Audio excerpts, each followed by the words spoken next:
So hi guys, for today's video is mag-condo quick tour muna tayo. Sana all may condo. So I'm here now at the lobby. Nag-wearing face mask ko kay buutan man, pero ang ando dahil burot ditong simod kasi marites. Joke lang. Hi, grabe kay kainit ang panahon mong giluas ko. My God, nagig ko mong marites ani. So nasa ko'y kwaon diring dapitan, no. So ay namo pangutana kung sa kong kwaon kaya ako ay nakahibalo. So, para mo sakat sa taas, going to 15th floor, di syempre, magsakay taog elevator. Oh my God.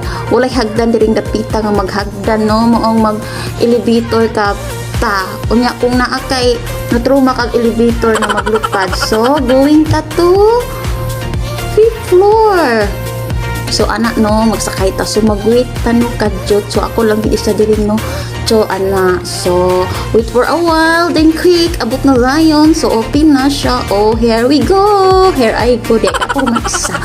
So, mana, no. So, mani ang mga unit, mga room diring dapita, no. Anak. Kuha niyo siya guys, condo unit for rent. So, kung gusto mo magbakasyon here in Cagayan de Oro, din wala mo mapuyan, syempre, diri mo mag-relax with your loved ones, with the couple din ha, no, manag-asawag, manag-uyab.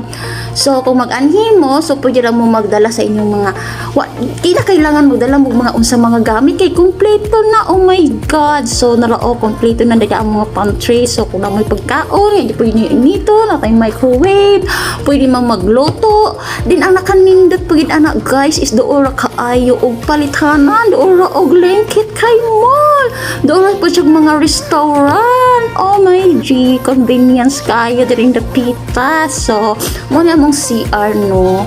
So muna siya chareng na ay rep kung daghan mo pagkaon, so diyan inyo isulod para di mo panos. O di mo mag-relax talking with your loved ones, with your uyab, with your bana, o with your kabit. Charot lang. So, nanay TV, no? Kung gusto mo mag-movie marathon, so nanay Netflix, na YouTube, or whatever you want, i-click na ninyo. O, syempre, natay balcony nga para mag-unwind lang dapita, makita ninyo ang view sa Cagayan de Oro City. Pero kung problematic ka, Diyos ko, ayaw. Ayaw, ang pa, kay nasa ta sa 15th floor, Diyos ko. Mula, char!